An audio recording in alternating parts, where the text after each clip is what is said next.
വിദേശ സംഭാവന സ്വീകരിക്കുന്ന വിഷയത്തിൽ മഹാരാഷ്ട്ര സർക്കാരിനോടും കേരള സർക്കാരിനോടുമുള്ള കേന്ദ്ര സർക്കാരിന്റെ നീതിയെ എങ്ങനെ വിളിക്കാം? ഒരേ പന്തിയിൽ രണ്ട് വിളമ്പ്. ഇഷ്ടമല്ലാത്തവർ തൊട്ടതെല്ലാം കുറ്റം. രാഷ്ട്രീയ തിമിരം ബാധിക്കാത്തവരെല്ലാം ഇതിനോട് യോജിക്കും. വിദേശ ഫണ്ട് സ്വീകരിക്കുന്ന കാര്യത്തിൽ ഇപ്പോൾ എന്താണ് സംഭവിച്ചത്? മഹാരാഷ്ട്ര മുഖ്യമന്ത്രിയുടെ ദുരിതാശ്വാസ നിധിയിലേക്ക് വിദേശ സംഭാവന സ്വീകരിക്കാൻ കേന്ദ്ര സർക്കാർ അനുമതി നൽകിയിരിക്കുന്നു. 2010 വിദേശ സംഭാവന നിയന്ത്രണ നിയമപ്രകാരമാണ് രജിസ്ട്രേഷൻ അനുവദിച്ചത്. അതായത് പ്രകൃതി ദുരന്തമോ വലിയ അപകടമോ ഭീകരാക്രമണമോ കാരണം മഹാരാഷ്ട്ര സർക്കാരിന് സാമ്പത്തിക സഹായം ആവശ്യമുണ്ടോ, വിദേശത്തേക്ക് കൈനീട്ടാം. പക്ഷേ 2018 പ്രളയകാലത്ത് കേരള സർക്കാരിനോട് ഇതായിരുന്നില്ല കേന്ദ്രത്തിന്റെ സമീപനം. പ്രളയത്തിൽ വിറങ്ങലിച്ച കേരളം 20,000 കോടി രൂപയുടെ സഹായം കണ്ടെത്താൻ ലോകത്തോട് കൈനീട്ടിയ കാലം.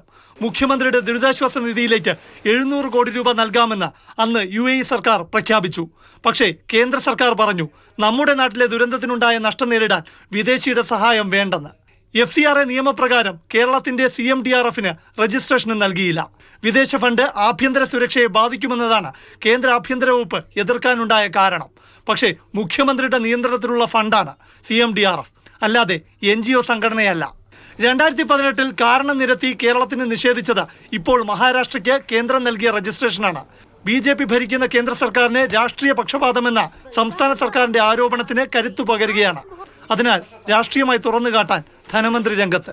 ഏതൊരു സംസ്ഥാനത്തിനും അങ്ങനൊരു ദുരിതാവസ്ഥയിൽ സഹായം കിട്ടുന്നത് നല്ല കാര്യമാണ്, അതിന് അനുമതി കൊടുക്കുന്നത് നല്ല കാര്യമാണ്. പക്ഷേ രാഷ്ട്രീയ വിവേചനത്തോടു കൂടിയാണ് ഈ കാര്യങ്ങൾ കൈകാര്യം ചെയ്യുന്നതെന്ന് വ്യക്തമാകുന്ന തരത്തിൽ, സംശയം തോന്നുന്ന തരത്തിലാണ് കേന്ദ്ര ഗവൺമെന്റ് നിലപാട്. മഹാരാഷ്ട്രയിൽ BJP ഭരണവും ഇവിടെ BJP ഇതര ഭരണവുമാണെന്ന കാരണത്താൽ കേന്ദ്രം ദ്രോഹിക്കുന്നുവെന്ന സാമാന്യ യുക്തിയിൽ ചിന്തിക്കുന്നവരെ തെറ്റുപറയാനാകില്ല.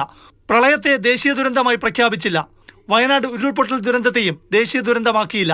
വയനാട് പുനരധിവാസത്തിനായി ചോദിച്ച 2,000 കോടി രൂപയുടെ നിവേദനം ചവറ്റുകൊട്ടയിലായി. ബജറ്റിലും ഇടം നേടിയില്ല. പകരം SDRFൽ നിന്ന് പണം ചെലവഴിക്കാൻ പറഞ്ഞു. കടമെടുപ്പിലും പ്രതിസന്ധിയാണ്.